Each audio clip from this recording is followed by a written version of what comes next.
Okay, hello everyone. Here I want to provide tutorial on how to rename wishlist board in Shein application on an Android device. Well, renaming boards allows you to personalize your wishlist organization based on your preferences, interests, or specific categories.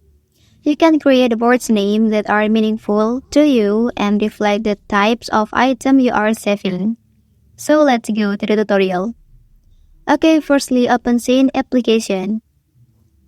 Okay, and then the way to show the wishlist board, tap on heart icon at the top right corner. And here, swipe to the right side, and in this boards page, click the three dots under the board you want to change its name. Okay, click rename option, and here you can enter the new name. And click confirm when finished.